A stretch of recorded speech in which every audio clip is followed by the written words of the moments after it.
सोडलेलं नाही, मग याचा अर्थ आजही ते सोबतच येतं असं आहे का? त्यांचं तात्पर्य असं आहे की शरद पवार साहेबांनी त्यांना बाहेर काढलं.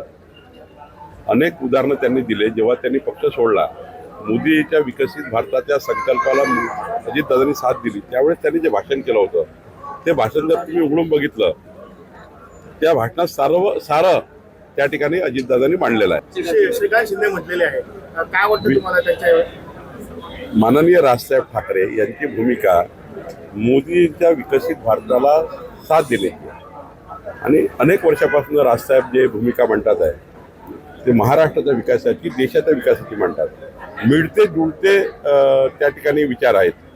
आमचे विचार, राजसाहेबांचे विचार अनेक ठिकाणी विचाराच्या लढाईमध्ये, राष्ट्रवादाच्या लढाईमध्ये खरं तर या ठिकाणी राजसाहेबांची नेहमी भूमिका पूरक राहिली आहे.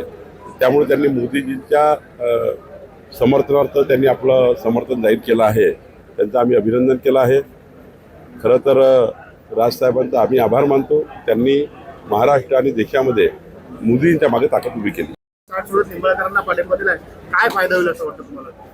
अभिजित पाटलांनी विकसित भारताच्या संकल्पाला मोदीजीला साथ देण्याकरता त्या ठिकाणी त्यांनी घोषणा केली आहे. मी त्यांचं अभिनंदन. नाराजी आहे, इथं अशी परिस्थिती आहे की विरोधी मित्रपक्ष सोडा भाजपातलेच कार्यकर्ते काम करताना दिसत नाहीये. काय आज नेमकी समजूत काढलेली कार्यकर्त्याची आणि काय रिझल्ट येईल? 100% कार्यकर्ते कामात आहे. काही स्थानिक लेवलला मतभेद असतात, पण मनभेद नाहीये. मतभेद असतात ते वरिष्ठांनी येऊन ते निपटावे लागतात. आज मी सर्वांशी भेटलो, सर्वांनी आपले मतभेद दूर केले आहे. स्वतंत्रपणे सर्व यंत्रणा कामात लागलेल्या आहे आणि महायुती म्हणून आमचे सर्व मित्रपक्षही कामाला लागलेले आहे.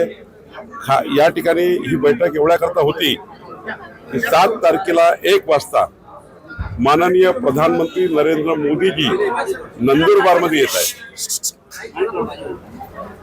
त्या बैठकीची तयारी करण्याकरता मी आलो आहे.